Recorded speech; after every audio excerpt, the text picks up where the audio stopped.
Overwatch is winning. No, Overwatch hasn't won or beaten every other live service hero shooter out there, like Rivals, but it is winning. At the time of this video, Overwatch has seen an unprecedented rebound from one of the lowest of lows, forecasting a future of stagnation and eventual shutdown, to players legitimately having hope and, probably more important, fun with the game. It's gotten so good that on Steam, Overwatch has gone from overwhelmingly negative to mostly negative. Editor's note, as of making this video, recent reviews is now mixed, and overall reviews is now mostly negative. A site that inspired me to make this video in the first place, because it's honestly unbelievable. Somehow, Aaron Keller has been able to pull this seemingly destiny-bonded game to save itself from destruction after the scandals of Activision Blizzard and the cancellation of PvE, disappointing seasons, and the launch of the Overwatch killer Marvel Rivals. Except it's not really a somehow. The Overwatch team just dedicated themselves to evolving the game with legitimate improvements like perks, launching the smash hit that is Stadium Mode, and opening up to change by looking at the competition, like Rivals, with the inclusion of hero bans, and by being open and transparent with constant communications with their customers. Even the replacement of the existing 5v5 open queue system with the 6v6 open queue system has appeared to quell some, but not all, fiery debates about which format is better, because now you have the option in this strange symbiotic relationship, which, while not perfect, at least satisfies tensions for the time being. Is Overwatch reaching the same hype and speculation as it had before? No, but in terms of a tangible product, I think it has surpassed Overwatch 1 by a large margin, and probably a better product than if PvE were ever to have been followed through in any way. The attitude of the community towards Overwatch has shifted drastically as well. Things aren't as doom and gloom anymore, and the vibe of it all seems more filled with hope and promise rather than pessimism and sunk cost. Casuals are enjoying the consistent feed of new content and cosmetics while enjoying a variety of gameplay options, and competitive players are feeling good about being able to shape the game with their vote and a much appreciated reform of the professional Overwatch system that makes it more in line with other competitive games. I cannot stress enough just how unbelievable this all is, because I personally was sure that Overwatch was on its way out. I thought that we were going to see another complete death of a video game. I was sure that the seasons following PvE's cancellation were just dying breaths, when in reality it was just the precursor to their second wind. I'm sure the change in leadership and the expulsion of a much-hated CEO helped a lot. In hindsight, it's also very apparent that PvE's sacrifice was honestly the best move. As much as people have claimed that everyone wanted PvE missions, in reality, most people just wanted the lore and cinematics. PvE in any game is hard to pull off, and at the end of the day, it was Jeff Kaplan's baby, previous director of Overwatch, so it's no surprise that it was eventually cut as he no longer works with them. Not to mention, Stadium has been in development since Overwatch 2's launch, so I can confidently speculate that the Overwatch team's words about focusing on PvP was likely a sign about things to come. All in all, Overwatch as a game and its community are a long ways gone from the darkest points of the game.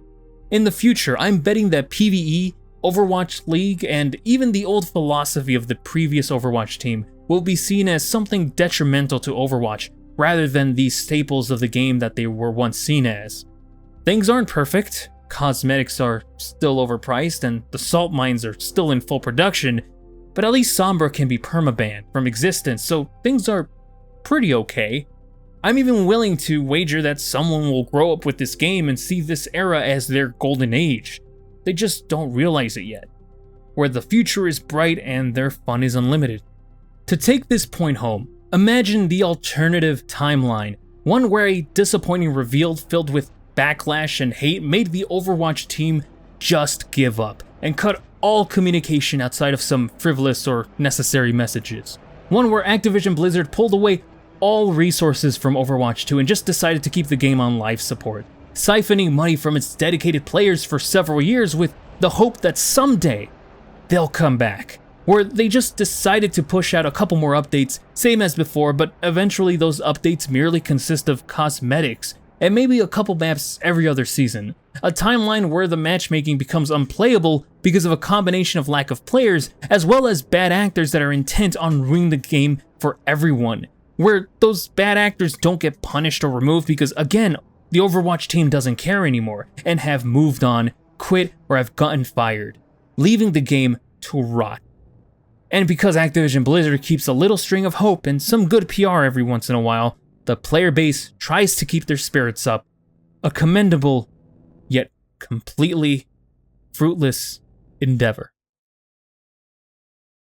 So what does this have to do with TF2? What this analysis does, at least for me, is put things into perspective. The big overarching idea that I pulled from this is that if Overwatch can be saved from annihilation, then anything is possible, and that includes revitalizing TF2 into some renaissance. I am of the opinion that TF2 is one of the greatest games of all time, and that it is my favorite game of all time. So it makes me wonder why more people don't play the game. As big of a fanbase TF2 has with all the content that is made about the game, in total, TF2 reaches around 20 to 30,000 players based on educated estimates. The reported 100k or 200k that are usually seen around updates, which you will see from this upcoming summer update, if it happens, are mostly just caused by bot farms generating income by farming items from TF2's random weapon drop system. They are not real players, and they are not cheaters. In fact, cheating bots weren't even that prevalent to begin with. It's just that TF2's low player count just made the problem worse. To put things into perspective, Overwatch 2 usually levels around 30,000 on Steam, but do keep in mind that many actually do play on Battle.net as well as multiple console platforms. If we were to keep things conservative and give each platform, that being PC, Xbox, PlayStation, and Nintendo, 15,000 players in total, at minimum we can guess that Overwatch at least has around 75,000 players.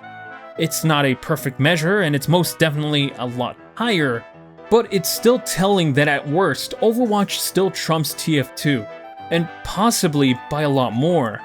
Now, before you start shifting your goalpost, this video shouldn't be taken as me shitting on TF2 and calling Overwatch better. But in order to fix a problem, you need to acknowledge that there is one in the first place, and in my opinion, it is a problem that one of the greatest video games of all time that is still active, that has survived the test of time, and is legitimately the most fun you can have online, has a player count that is significantly lower than Overwatch's. There are many reasons to point towards, but personally I always point at the matchmaking system. Let's forget that the matchmaking system in TF2 is fundamentally flawed for a moment and think outside the box.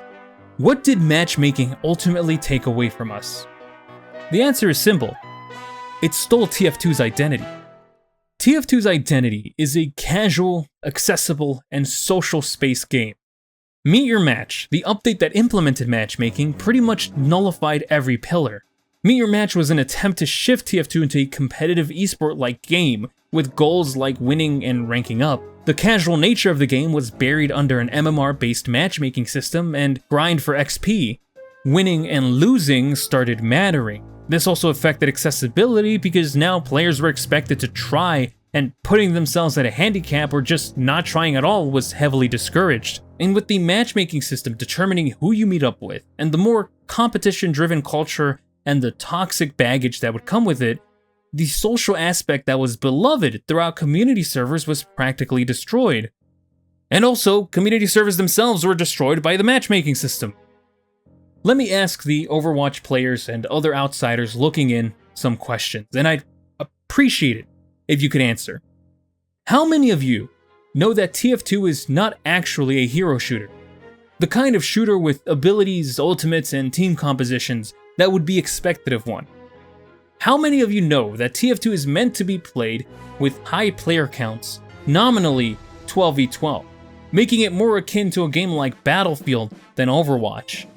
How many of you know that one of the main appeals of TF2 used to be the thriving community-run ecosystem where groups would host their own servers and players would regularly populate those servers, kind of like a local bar would have regular patrons.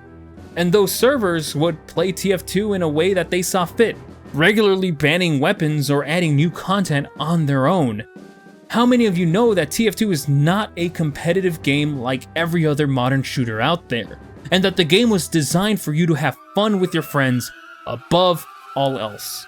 This identity that TF2 once crowned has been lost to time, and is what I and many others yearn for. It's what I think would make TF2 unique in this modern era of shooters and make it appealing for many others to at least try the game, rather than treat it as something that once existed, the grandfather of hero shooters. It is crazy for me to speculate that if TF2 was left alone as it was back in 2014, we could have possibly seen a Renaissance-like event sometime after the hype of esports fell down. Think about it.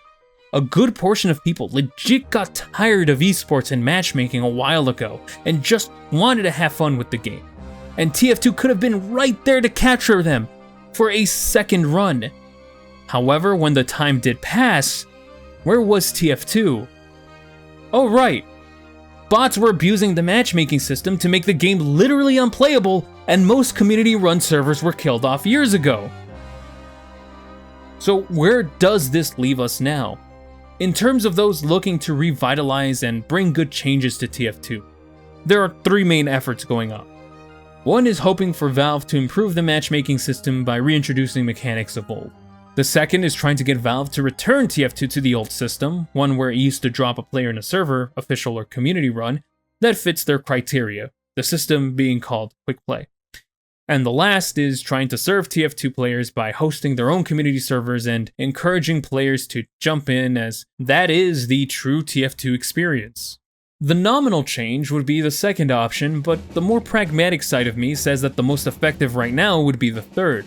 I think we should open and promote our own community servers and try encouraging the average TF2 player to check them out and experience the game as it was meant to be played, and so they can pass on the message. Though the solution isn't perfect and others are far-fetched dreams, I don't lose hope for this game. Call me a fool all you want, but I just want you to remember, if Overwatch can be saved from the brink and turn it around, anything is possible. I'm just hoping that with the right attitude and push for change, that one day someone out there will say in a regular conversation, "Do you want to play some TF2?" And that it won't just be me.